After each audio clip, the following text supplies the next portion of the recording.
My name is Abigail. I'm in my late 30s now, a project manager by training, a wife by choice, and, until a few years ago, someone most people would describe as steady, dependable, the kind of woman you trust with the keys, the calendar, the long term plans. I've learned that when people think they understand you, they stop really seeing you.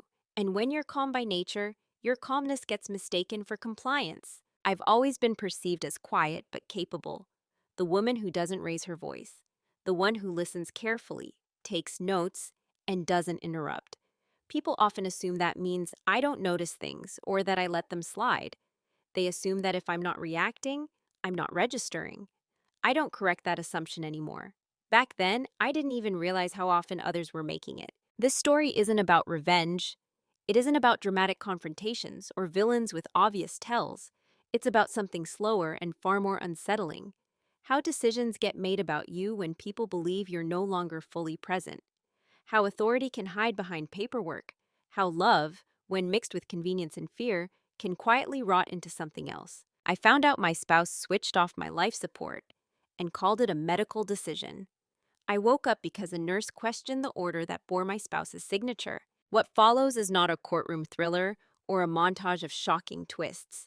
It's a personal account of what it feels like to realize that the person legally closest to you had begun planning a future that didn't include your consent or your survival. It's about the emotional journey from confusion to clarity, from silence as habit to silence as choice. You won't hear me dramatize pain for effect. I won't exaggerate moments to make them sharper than they were. Some of the most important changes happened without raised voices, without arguments, without anyone else in the room. That's often how the most irreversible shifts occur. This is also a story about underestimation, how it works, why it's convenient for others, and what happens when someone you thought was incapacitated turns out to be observant, methodical, and very much awake. Not just physically, but morally. I'm sharing this because these situations rarely look dangerous from the outside. They look reasonable. They sound professional. They're explained with calm language and reassuring phrases. And because of that, they happen more often than we want to believe. If you stay with me, you'll hear how small dismissals add up, how roles get assigned without discussion, and how power can quietly change hands when no one thinks you'll question it. I'm not asking you to take sides. I'm asking you to listen with the same care I had to learn. Before we go any further, let me ask you something, gently. Have you ever realized a little too late that someone else thought they were entitled to decide what was best for your life? Before the hospital room, before the machines and the clipped voices and the careful phrasing, I already knew who I was to them. Not who I was as a person, but the role I occupied in the room when decisions were made. I was the reliable one, the planner, the person who remembered deadlines, birthdays, and insurance renewals. In meetings, I was the one people turned to when something had been overlooked, then turned away from once it was resolved. At home, I was the quiet ballast that kept everything from tipping over. Useful, predictable, not dramatic. My spouse used to say he admired that about me. You don't make things complicated, he'd tell friends. Abigail's steady. It sounded like a compliment. I took it as one. What I didn't hear back then was the unspoken addendum: she won't push back. When people describe you as calm often enough, they stop asking how you feel. They assume your silence is comfort. They assume your lack of interruption is agreement. Over time, those assumptions harden into expectations. I didn't notice when that shift happened, only that it had. In social settings, I became the listener. At family gatherings, I was the one refilling glasses, collecting plates, smoothing transitions. At work, I was entrusted with processes, not vision, execution, not authorship. None of this felt cruel. That's the important part. It felt normal, earned, even. My marriage followed the same pattern. Decisions were discussed, but usually after the direction had already been set. He would explain his reasoning carefully, as if briefing me, not consulting me. I nodded. I asked clarifying questions. I told myself that harmony mattered more than friction, that not every decision needed two signatures to be valid. I had opinions, I just didn't lead with them. And because I didn't insist on being centered, people learned to place me at the edges. Not excluded, never that obvious, but peripheral. Present, but not pivotal. Someone whose agreement was nice to have, but not necessary. Looking back, I can see how efficiently that identity traveled with me into the hospital. When I was admitted after the accident, the narrative was already waiting. She's stable. She's not responsive. We'll monitor. Words that sound neutral but quietly remove you from the conversation. I was talked about in the third person, while my body was still warm. My spouse stepped into the role he was accustomed to: spokesperson, decision filter, the reasonable one. He knew how to sound calm. He knew the language of deference to authority. He asked the right questions, not too many, not too few. He didn't challenge. He collaborated. No one asked if I had opinions about what should happen if things went wrong. No one asked if I documented my wishes. They asked him instead. He had always been the one who spoke. And here's the part that's uncomfortable to admit. Nothing about that surprised me. I had spent years making it easy for others to speak on my behalf. I had trained them, gently and unintentionally, to believe that if I disagreed strongly, I would say so. That if I was silent, I was fine. But silence isn't always consent.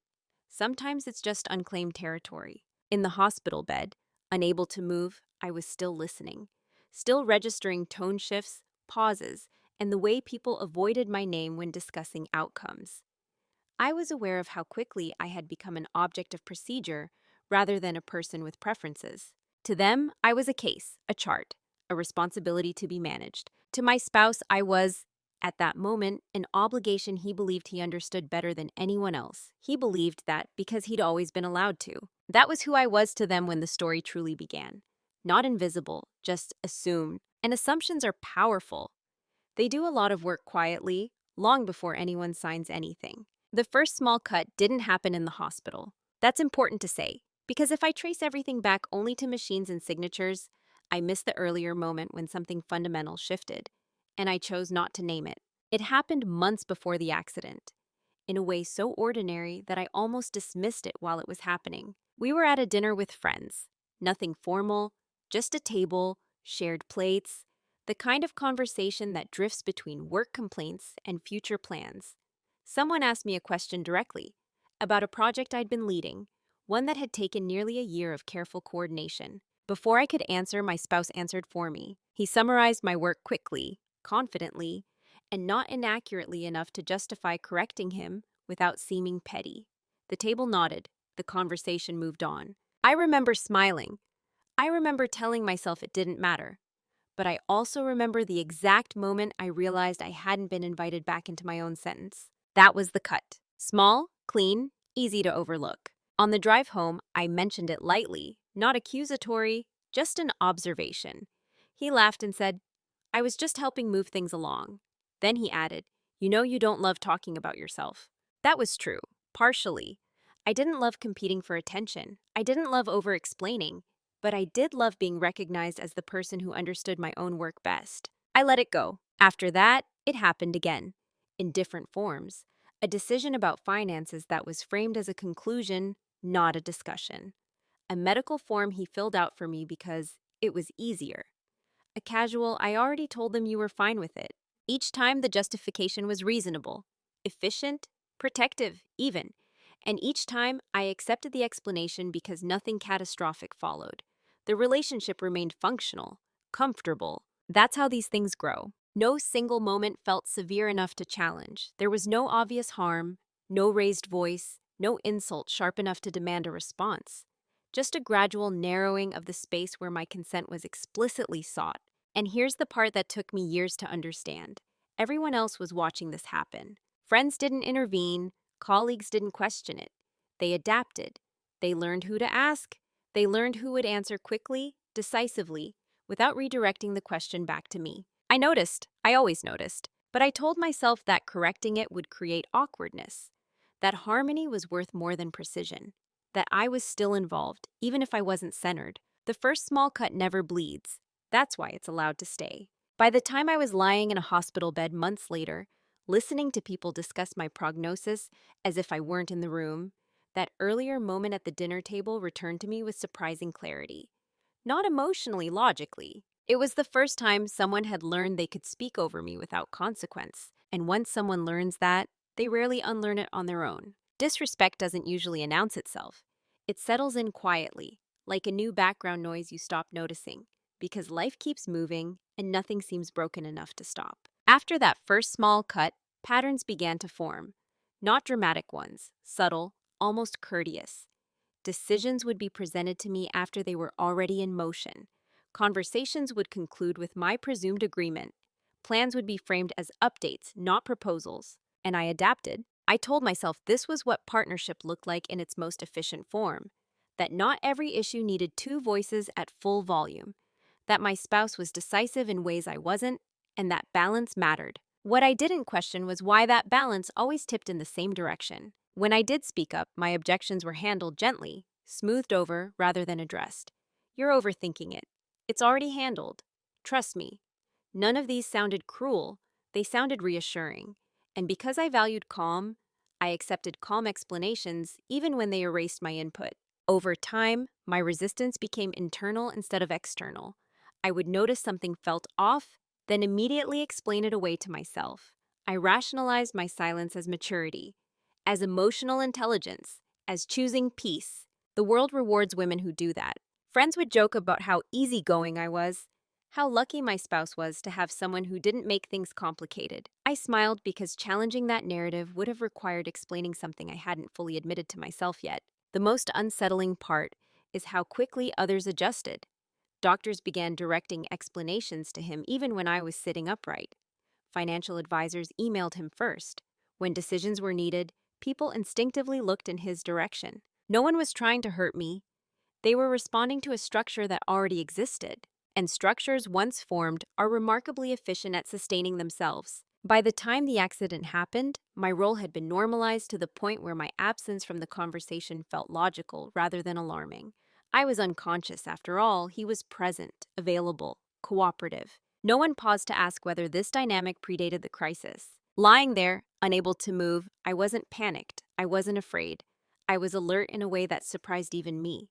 I listened to the cadence of authority, the way certainty flowed from his voice into the room and settled as fact. And I understood, with an almost clinical calm, that this wasn't new behavior under stress. It was simply the continuation of a pattern no one had ever challenged, including me. Roles don't always get announced.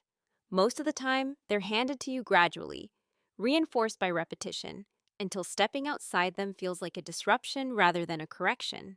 By the time I recognized mine, it was already well rehearsed. I was the capable background, the one who absorbed the impact so others could move faster. In professional settings, I was trusted with implementation, not authority.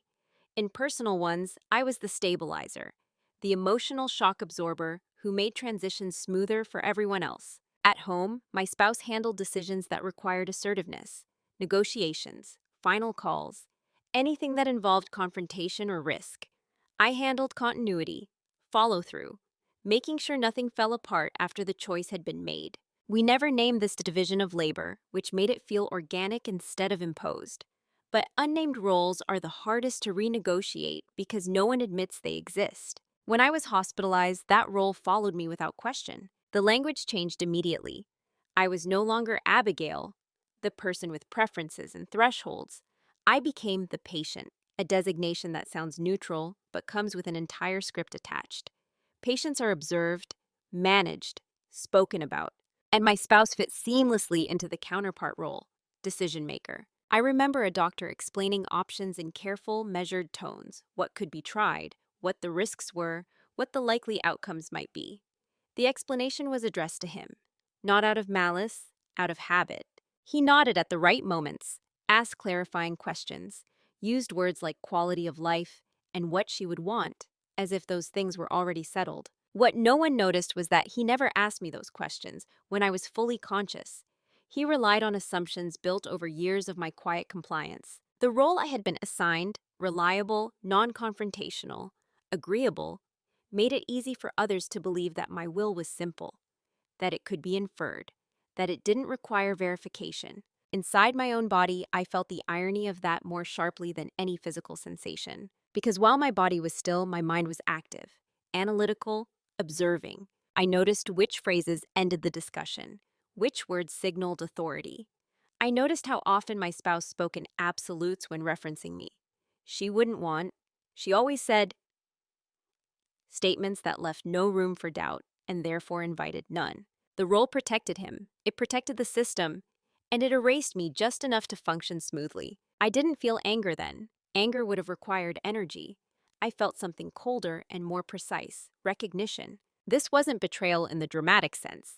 It was the logical endpoint of a long-established pattern, a role I had helped create by staying quiet when correction felt inconvenient. Understanding that didn't absolve anyone, but it did clarify something important. If roles can be assigned without discussion, they can also be outgrown without announcement. I was still in that bed when I realized I would never again rely on being understood by implication. The day something shifted wasn't marked by alarms or urgency. There was no confrontation, no raised voices, no moment anyone else would remember as significant. It was quiet. I was still largely immobile, drifting in and out of awareness, when a nurse entered the room alone. She didn't speak right away. She checked a monitor, adjusted a line, and then paused, long enough for the pause itself to register. I could feel it before I understood it. She reread something on her tablet. Her expression didn't change dramatically, but her focus sharpened. Professionals develop a certain stillness when something doesn't align, and I had spent enough time around systems to recognize it. She asked softly, "Has your spouse been in recently?" The question wasn't accusatory. It wasn't casual either.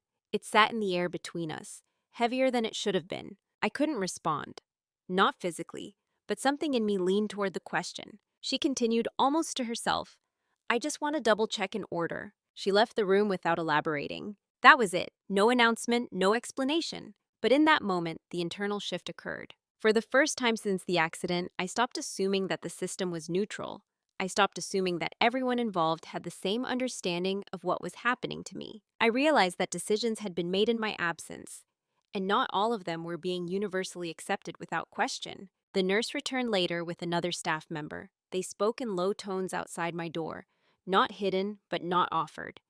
The way conversations happen when people believe the subject of them is unreachable. I listened. I caught fragments: signature, timing, escalation. And then, very carefully, she came back in and spoke directly to me. Not about my condition, about my awareness. "Can you hear me?" she asked. I couldn't answer, but I focused. I held on. She watched for a response, a change in breathing, anything. That was the moment the story changed direction. Not because I moved, not because I spoke, but because someone finally questioned an assumption that had gone unchallenged. Inside, something settled into place, a clarity I hadn't felt before. I understood that silence didn't mean powerlessness, unless I allowed others to treat it that way. From that point on, I stopped thinking in terms of recovery timelines and started thinking in terms of information. Who knew what? Who had access? Who assumed authority, and why? The shift wasn't emotional, it was structural. And once you see a structure, you can map it. Up until that point, my silence had been circumstantial, a consequence of injury, medication, or immobility. Something is happening to me. After that day, it became deliberate. I stopped trying to will my body into responding in ways it wasn't ready for. I stopped expending energy on frustration. Instead, I listened with intention. I treated every interaction as data. Silence, I realized, has texture. It changes how people behave when they think it's empty. Staff spoke more freely around me. Not carelessly, professionally, but without the self-consciousness that comes with being observed by someone they consider fully present. They narrated processes aloud. They explained their decisions to each other. They revealed hierarchies without meaning to. I learned which nurses deferred automatically to physician orders and which ones reread them. I learned which doctors spoke in probabilities and which ones preferred finality. I learned who signed what and when. Most importantly, I learned how often my spouse was referenced as a source of authority. He decided. He agreed. He requested. No one said Abigail wanted. That absence spoke volumes. When my spouse visited, his behavior hadn't changed. That was the most telling part. He spoke to me gently, confidently, the way someone does when they believe they are being generous with reassurance. "You're in good hands," he told me once, squeezing my fingers as if to anchor the statement. "I've taken care of everything." Everything. He spoke as if a resolution had already been reached, as if the hardest parts were behind us. His tone suggested relief, not concern. Relief that decisions had been made, that uncertainty was contained. He didn't ask if I was scared. He didn't ask what I remembered. He narrated the situation instead, filling the space where my voice would have been. And I let him, not because I agreed, Sal, but because I needed him to continue underestimating me. Silence, when mistaken for weakness, invites honesty. People stop guarding their words. They reveal assumptions. They become efficient instead of careful. I noticed how he framed the future in conditional terms that didn't include my participation. If things don't improve, if she wouldn't want to live like this. Phrases designed to sound compassionate while quietly closing doors. I noticed something else too. How rarely he checked the monitors. How little he asked about my responsiveness. His attention was on outcomes, not process. That told me everything. I began to choose when to react internally and when not to. I let certain things pass so others would surface. I learned to measure time not in hours, but in access points. When the nurse who had first questioned the order returned, her behavior toward me changed subtly. She spoke to me more often, explained what she was doing even when there was no expectation of a response. She treated me like a person who might be listening, and because of that, I listened harder. I understood then that my silence had been reinterpreted by everyone around me in different ways. To my spouse, it meant acquiescence. To the system, it meant absence. To that nurse, it meant uncertainty. And uncertainty invites verification. I aligned myself with that. This wasn't a strategy in the cinematic sense. There were no hidden messages or dramatic reveals. It was quieter than that, slower, more patient. I waited, not passively, but precisely. Because when people believe the narrative is settled, they stop protecting it. And I was no longer interested in correcting assumptions out loud. I was interested in watching where they led. What they never noticed was how much information flows through a room when no one thinks you're collecting it. Lying there, still and silent, I had nothing but time. And time, when paired with attention, becomes leverage. I began to map patterns, not emotionally, but methodically. Which shifts overlapped? Who entered my room before the orders were updated? How long did it take for a decision to move from suggestion to implementation? I tracked tone changes more than words because tone reveals confidence or doubt. I noticed that the nurse who questioned the order documented more than others. She reread charts. She asked follow-up questions that forced clarification. She wasn't confrontational, but she was precise. Precision makes systems nervous. I noticed that my spouse always visited shortly before certain changes occurred. Adjustments in medication, discussions about next steps, conversations that framed stagnation as inevitability. No one found this suspicious. Correlation is an accusation, but it is a signal. Inside, I began to prepare, not for confrontation, but for continuity. I rehearsed details in my mind so I wouldn't forget them when I could finally speak.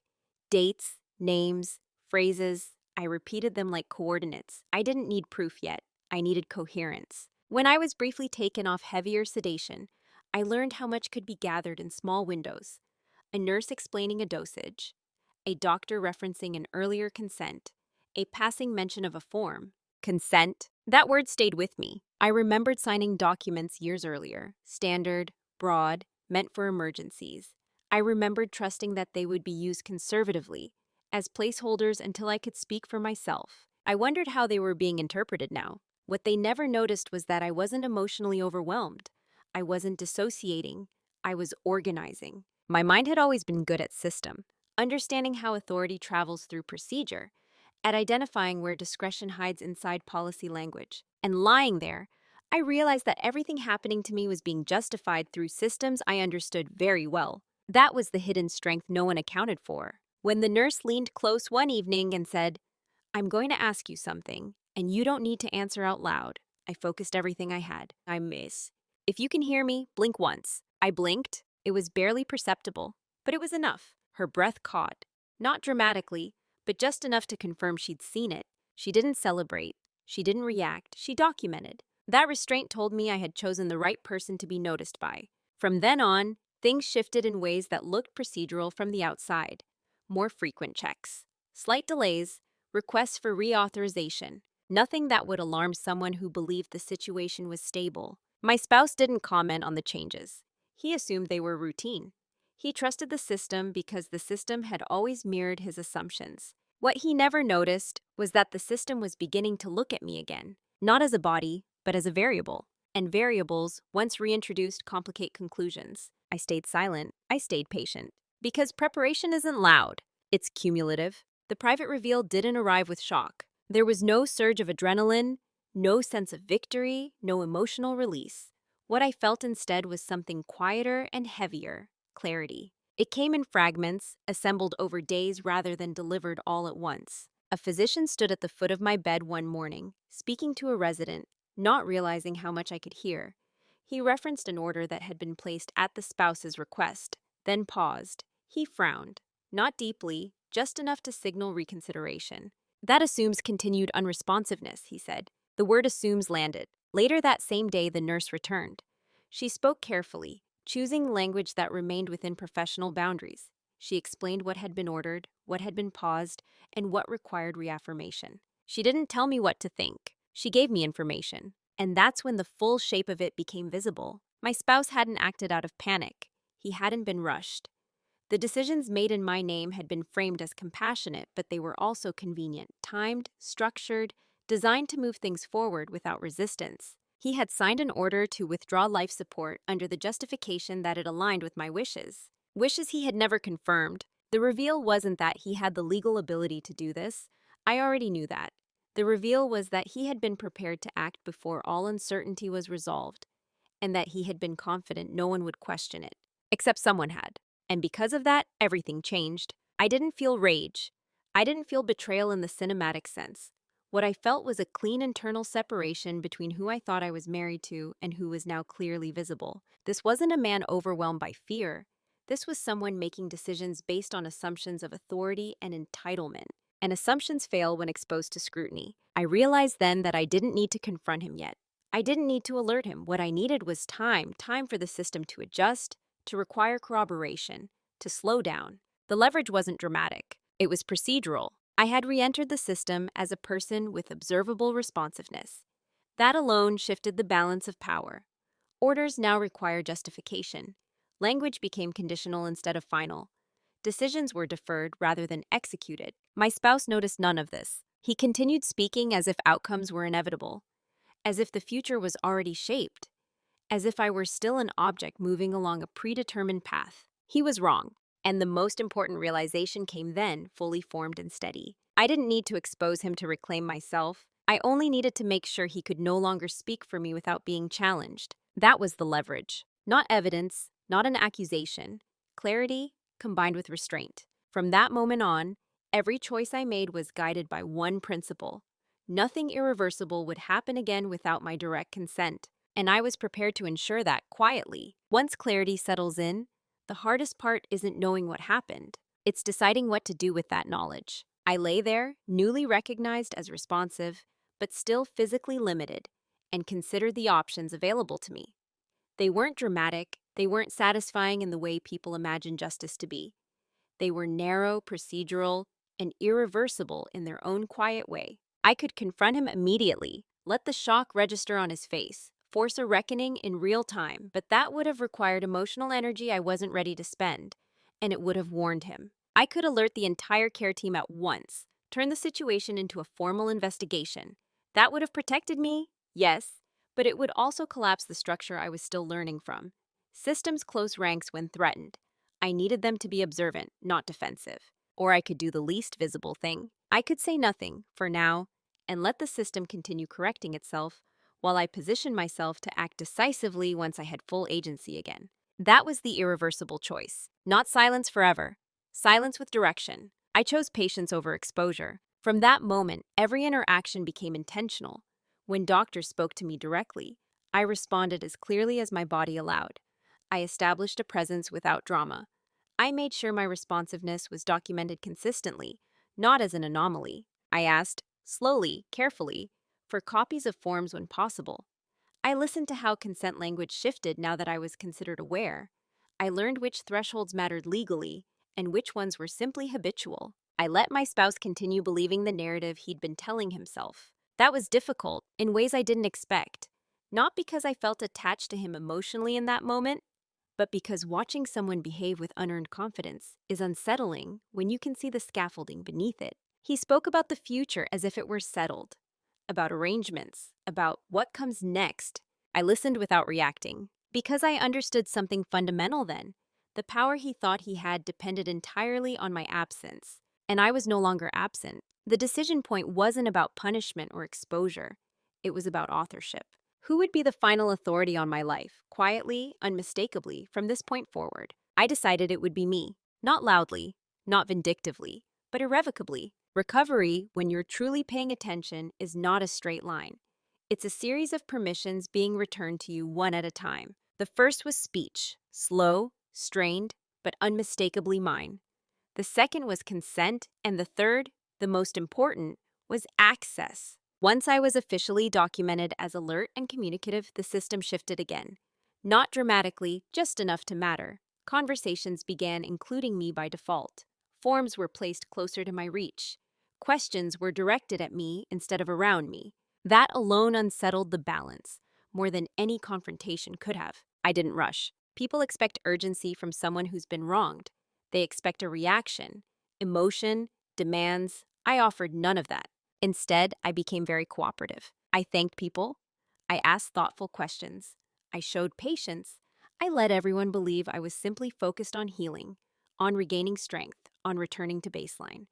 And in a way, I was, but not the baseline they imagined. While my body recovered, I began reclaiming authorship in small, invisible ways. I asked to review my medical file for my own understanding.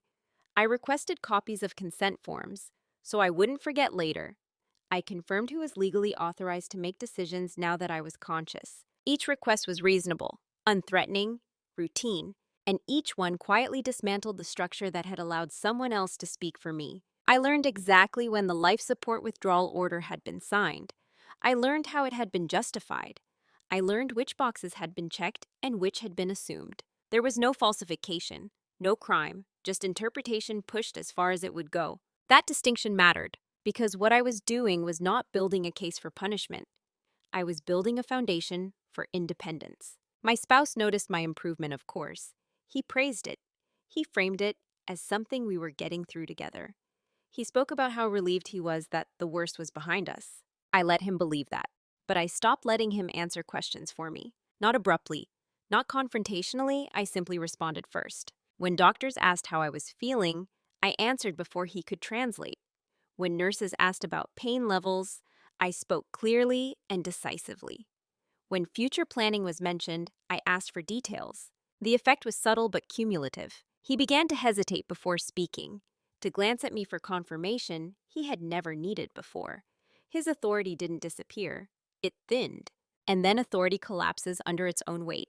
Outside the hospital, I moved just as quietly. I asked a social worker about updating my medical proxy since circumstances had changed.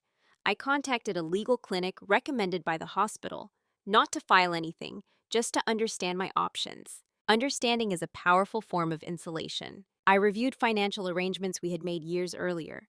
Joint accounts, shared authority, default assumptions that had never been revisited because nothing had forced us to. Now something had. I haven't made changes yet. I noted pathways. I asked questions without acting on the answers. I gathered information without signaling intent. Because the moment you reveal intent, you give others time to prepare. My spouse continued visiting regularly. His demeanor remained composed, but something in it shifted. He asked more questions, checked more monitors, asked staff how responsive I was being described in the notes. Concern, perhaps, or calculation. I responded kindly. I thanked him for being there. I didn't accuse. I didn't withdraw emotionally in a way that would alarm him. I stayed familiar. People underestimate how disarming familiarity can be. One afternoon, when he stepped out to take a call, the nurse, the same one who had first questioned the order, returned. She adjusted my IV and said quietly, "You're doing well advocating for yourself. Not confronting, not protecting, advocating." That word mattered because advocacy doesn't require aggression. It requires consistency. I began to schedule conversations with staff independently. I asked for explanations of care plans without intermediaries. I made sure my preferences were documented in my own words. Each note added to my chart was a line of authorship reclaimed. And here's what most people don't understand about systems. Once documentation changes, behavior follows. Staff deferred to me because the chart told them to. Orders required my confirmation because the system now recognized my authority. My spouse's role shifted automatically, without a meeting, without an announcement. He felt it before he understood it. He started saying things like, "We should talk about this together," instead of, "I'll handle it." He asked what I wanted more often, not because he had changed, but because the structure around him had. Power rarely vanishes, it relocates, and I was reclaiming mine without noise. When discharge planning began, I made one decision that felt small to everyone else, but defined everything that followed. I chose not to go home immediately. I framed it as recovery focused. Physical therapy, monitoring. The doctors supported it easily. My spouse looked surprised, but he agreed. Agreement had always been his language. That choice created space. Space to think, space to plan, space to breathe without someone else narrating my life. From that space, I began making quiet adjustments. I updated my medical directives. Precise, unambiguous, impossible to reinterpret. I named decision makers who were not emotionally entangled. I documented boundaries in language that systems respect. None of this was dramatic. None of it would ever trend online. But it was irreversible. By the time I was discharged, the version of me returning to the world was not the woman who had entered the hospital months earlier. That woman had been reliable, agreeable, and peripheral. This one was documented. And documentation, unlike trust, does not require goodwill to function. My spouse still believed the rupture was temporary, that we would get back to normal. He didn't understand yet that normal depended on my silence. And my silence had already changed its meaning. I was no longer quiet because I was overlooked. I was quiet because everything that mattered was already in motion. Consequences rarely arrive with announcements. They seep in first, changing the atmosphere before anyone understands why the room feels different. After my discharge plan was finalized with my name on every line, the world around my spouse began to shift in ways he couldn't immediately trace back to me. That was the most revealing part. When power is removed quietly, people don't know where to direct their anger. They only know that something they relied on is no longer responding the way it used to. The first consequence was confusion. He would make a call, expecting the usual efficiency, and find himself redirected. Abigail will need to confirm that. She's listed as the primary decision maker now. We'll wait to hear directly from her. At first, he treated these as clerical errors, temporary misunderstandings. He laughed them off in front of me, shaking his head, saying, "Hospitals are so bureaucratic." I nodded. Inside, I noted how often he used the word they, as if authority had become an abstract obstacle, rather than something he had lost. The second consequence was a delay. Things that once moved quickly for him began taking time. Requests required follow-up. Answers came slower. Appointments were scheduled around my availability, not his. Time is a subtle teacher. It teaches people where they stand without ever saying it out loud. He began asking me questions he hadn't asked before. Not about how I felt, but about logistics, about what I had signed, who I had spoken to, what I had decided. I answered honestly but selectively. I didn't volunteer context. I didn't explain motivation. I simply stated facts. I updated my directives. I confirmed my preferences. I spoke directly with them. Each sentence was calm, complete, closed. The third consequence was social. Friends who had previously checked in through him began reaching out to me directly. Some out of concern, some out of curiosity. A few because they sensed instinctively that the center of gravity had shifted. He noticed. He mentioned it once, casually. "You've been getting a lot of messages." "Yes," I said, "nothing more." People are remarkably sensitive to unspoken hierarchies. When they sense one changing, they realign without needing explanation. The most significant consequence, though, was internal to him. He began to second-guess himself, not in words, in pauses. He hesitated before answering questions, looked to me for confirmation, asked, "What do you think?" In situations where he used to decide unilaterally. To an outsider, it might have looked like growth, like a partnership. But I could see the difference between respect and recalibration. This wasn't about understanding me better. It was about adjusting to lost certainty. One evening, as we sat in silence, comfortable on the surface, strained underneath, he said, "I'm glad you're doing better. I don't know what I would have done if—" He didn't finish the sentence. I didn't prompt him, because what he would have done was no longer theoretical. It had been documented, attempted, interrupted, and he knew it.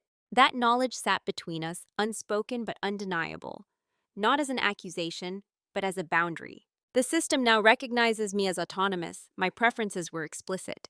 My authority was recorded. And because of that, the version of himself he had relied on, the decisive protector, the reasonable authority, no longer functioned the same way. He began to feel the loss without fully understanding its shape. He became more careful with language, more attentive to optics, less certain of outcomes. He didn't panic, not yet, but discomfort has a way of escalating when it isn't addressed. The final consequence of this phase arrived quietly in the form of an email. A routine confirmation from a legal clinic copied to me, not him. A reminder of an upcoming consultation I had scheduled independently. He read it over my shoulder. "What's that?" he asked. "A follow-up," I said, just making sure everything reflects my wishes. There was a long pause after that. Not angry, not emotional. Calculating. That was when I knew the consequences had crossed a threshold. He finally understood that whatever control he once assumed wasn't returning automatically, that something fundamental had shifted, and that it hadn't been an accident. He didn't confront me, not yet, but the atmosphere changed, and when consequences reach that stage, they don't retreat. They accumulate. By the time he realized something was wrong, it was already too late to restore what he thought he'd lost. That's the thing about quiet shifts. They don't announce themselves when reversal is still possible. They wait until the architecture has changed. At first, he tried reassurance. Not toward me, but toward himself. He framed the changes as temporary disruptions. "You've been through a lot," he said. "Once things settle, we'll figure out a new normal." The word new was doing a lot of work there.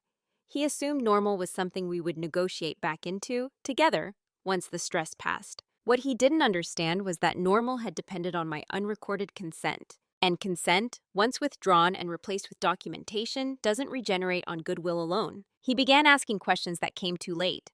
Did I do something wrong? Why does it feel like you don't trust me? Are you angry? Each question circled the truth without touching it.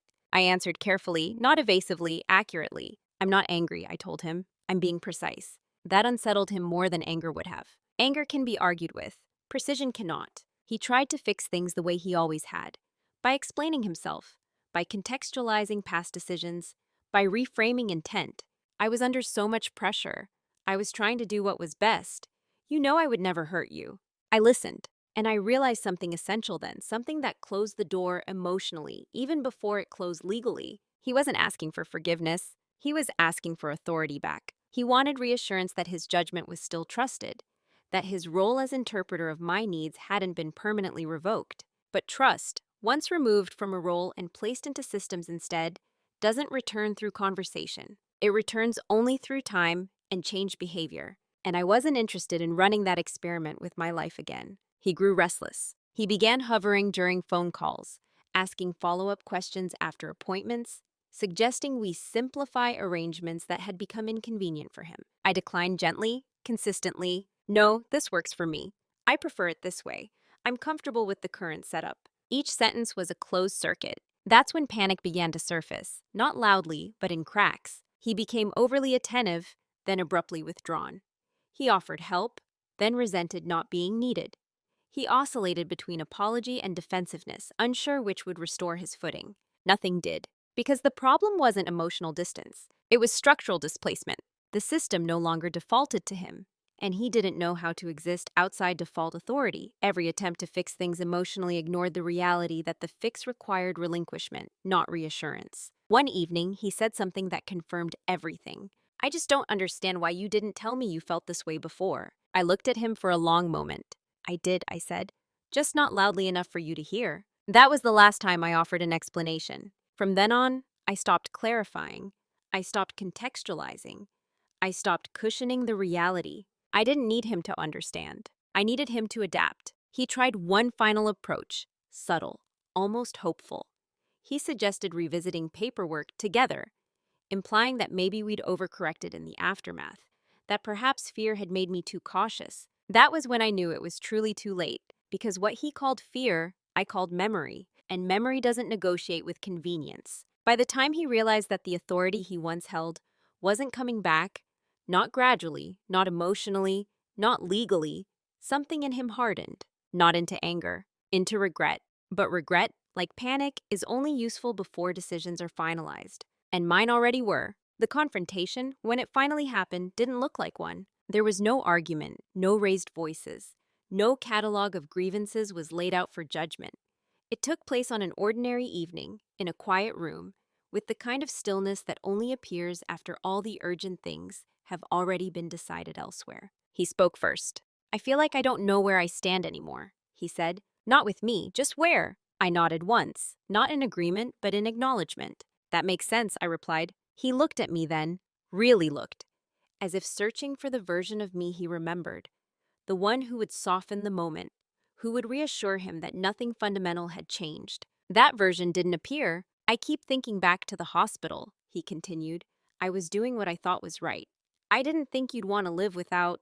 I know, I said gently. That's the problem. He stopped. I didn't elaborate right away. Silence, used correctly, allows truth to surface on its own. You didn't ask, I continued. You decided. He tried to respond, but I raised my hand slightly, not to stop him, just to slow the moment. I'm not saying that to punish you, I said, and I'm not asking you to defend yourself. I'm explaining why things are the way they are now. My tone stayed even. Documentary, factual. When someone makes a decision that final on your behalf, I said, the relationship doesn't end emotionally, it ends structurally.